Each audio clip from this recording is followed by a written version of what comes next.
You're right. Congratulations.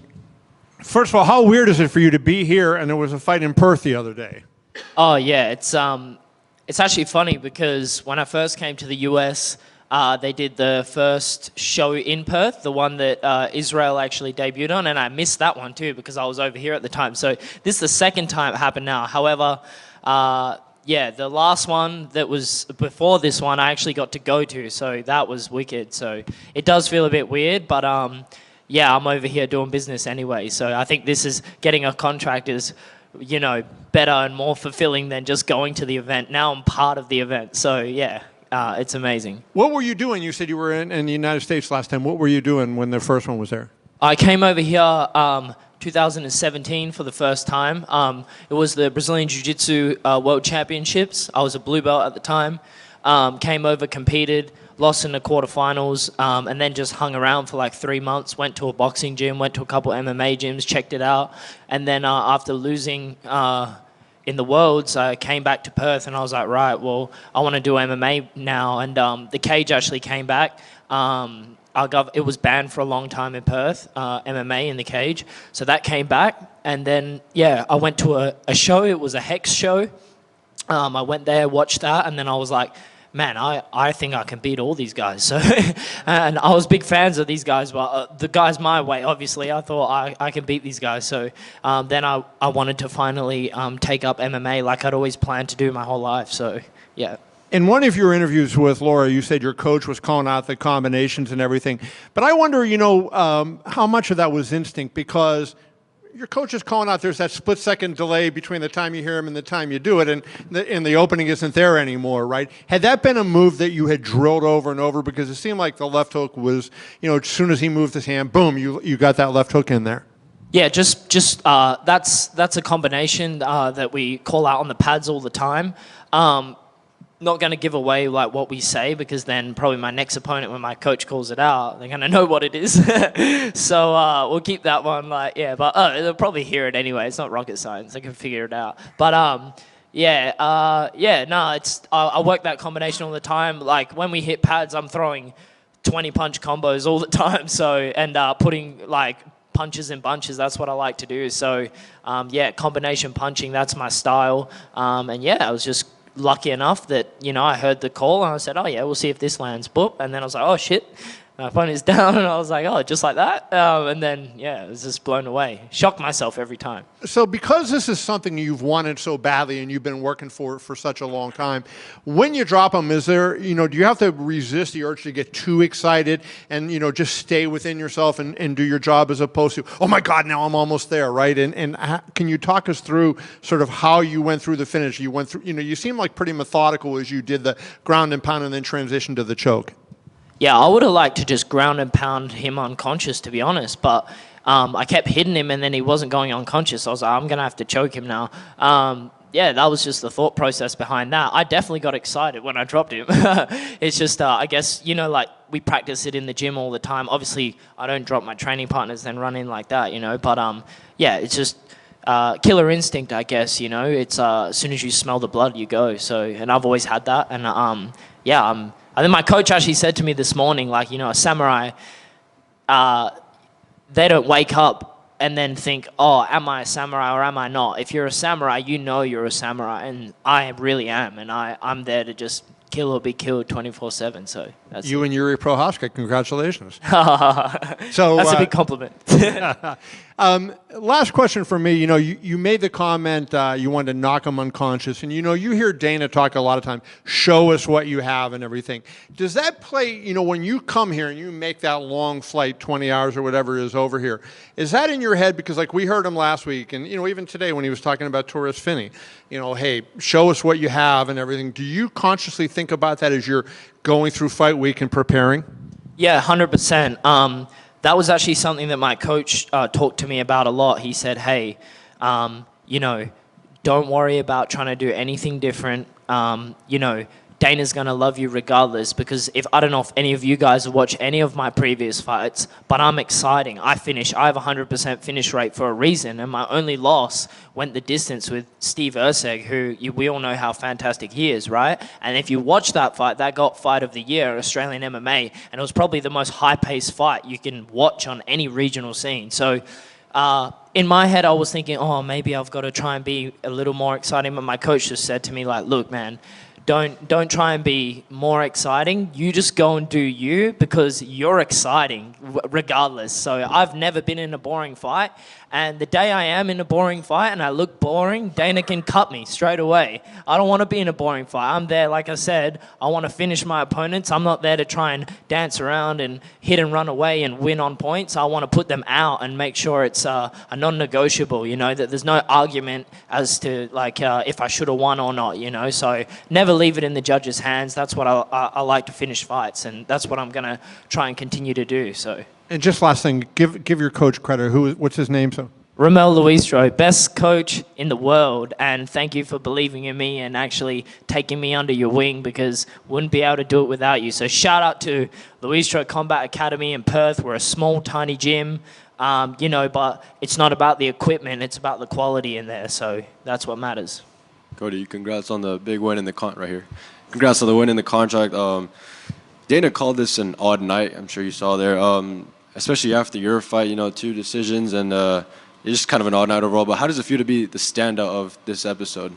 Well, when he said that, I was like, oh, shit. I was thinking that, maybe he's not excited. Maybe he didn't like my fight. And I was like, but how could he not? So, I'm just grateful. I didn't even know I was the standout. But now that you say it like that, yeah, well, I guess it feels awesome, right? I know you brought the Steve Erceg fight up. I'm sure a lot of people that searched you up after tonight found out about that. So I guess from your point of view, how does it feel? Obviously, you put on Fight of the Year with him. So how did it feel to kind of see his fast rise to a title run here in the UFC and ultimately now join him in the roster? Yeah, it just goes to show the Australians are killing it, man. We need more Aussies getting a shot. And this season of the Contender Series has been awesome, because I know it's only week 2, but, we've got a lineup of a lot of Australian and New Zealand fighters, and I just feel like, percentage-wise, we have some incredible talent coming out of Australia and New Zealand, and especially Perth. Perth is so small, and you look at the fighters coming out of Perth. I've got a teammate that's actually fighting on here in 2 weeks' time, Quillan Salkild, and he's going to be sitting up here with a contract, no doubt, and we're both from the same gym, and he's phenomenal as well. So Perth is producing some absolute talent right now, and I just feel like, I don't know what's in the water there, but everyone's like a killer coming out of there. So yeah, it's awesome. For sure. And last one for me, I saw you mention there that you came for a big jiu-jitsu championship out here. Did you get to catch any grappling this past weekend with the big tournaments going on? Oh, yeah, I went to the CJI. What was your thoughts on it? Yeah. So, big Craig Jones fan. Actually did a seminar with him start of the year over in Bali.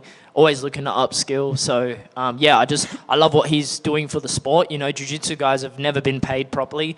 And now, it's good to have that healthy competition to raise the bar. And actually, these guys can make a living out of it, So, it's really good, yeah. So, huge fan of what Craig's doing. And, yeah, congrats to all the athletes that won as well. And what is your take on that healthy competition for the sport between CJI and ADCC? Oh, I just think it's good. If Craig raised the bar here, hopefully ADCC, when they come back, they start paying the athletes a bit more. And then, you got, jiu-jitsu people won't have to rely on, coaching at, a gym to make a living. They can actually just compete and be competitors and actually get paid for being the best grapplers in the world, like they should, like they deserve, right? So, yeah, I just think it's good for the sport. Yeah. Awesome. Congratulations. Thank you. Cody. What's up, bro? You gave Billy a lot of respect coming into the fight. So, now looking back at it, you go out there, first round finish, 100% finish rate. I guess just really, can you encapsulate that, right?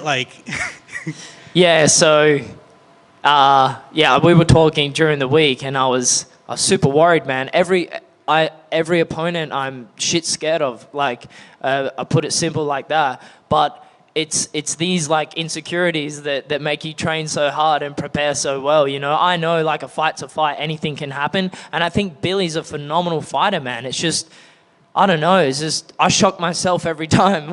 Every time I go and do something like this, I look like, how the fuck did I do that? And it's just like, I guess that's what I train for, right? I've been training since a kid, and when you're in there, you know, it is instincts a lot of the time, and yeah, they all just come out and they all flow, and yeah, I'm just grateful, and a bit of luck helps too, I guess, but yeah, grateful and lucky enough to find his chin and drop him there. So yeah, but I'm sure like Billy will be back. He's a phenomenal fighter, and it just wasn't his night tonight, unfortunately, you know.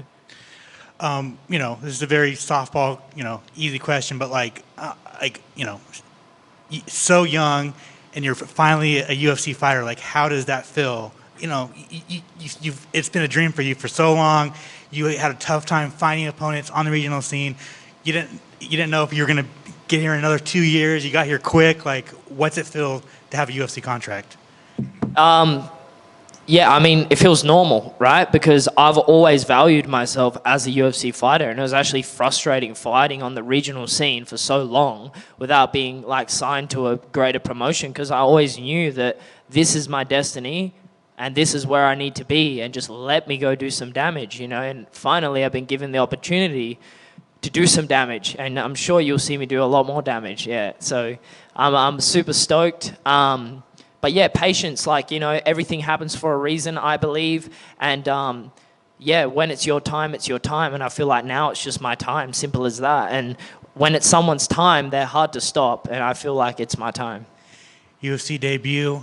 Do you want it to be in Australia? Do you want to travel? A lot of your fights have been in Australia. Like what's a perfect debut look for you? I mean, yeah, debuting in Perth would be sick. It's the hometown, but I miss that, you know? So anywhere, to be honest, I don't mind. Whatever they have planned for me, I'm just grateful to be here. I'll travel wherever. I want to check out Japan, because I've always wanted to go there for a holiday, you know, snowboarding and stuff. So if they ever do a card in Japan, that would be sick. But nah, Perth definitely. I would like to debut in Perth, but obviously that's not happening anytime soon. So wherever they put me, I'm willing to travel out and fight.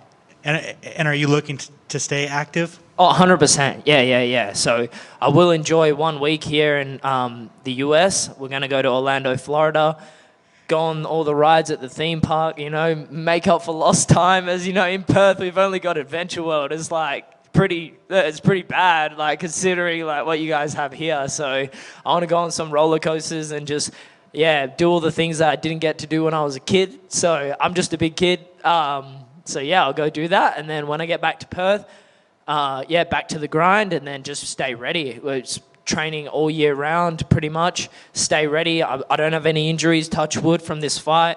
So yeah, stay ready and just be ready for whatever comes next. Yeah. You want to give a shout out to Jasmine? Oh yeah, big shout out to Jasmine Frank, best manager.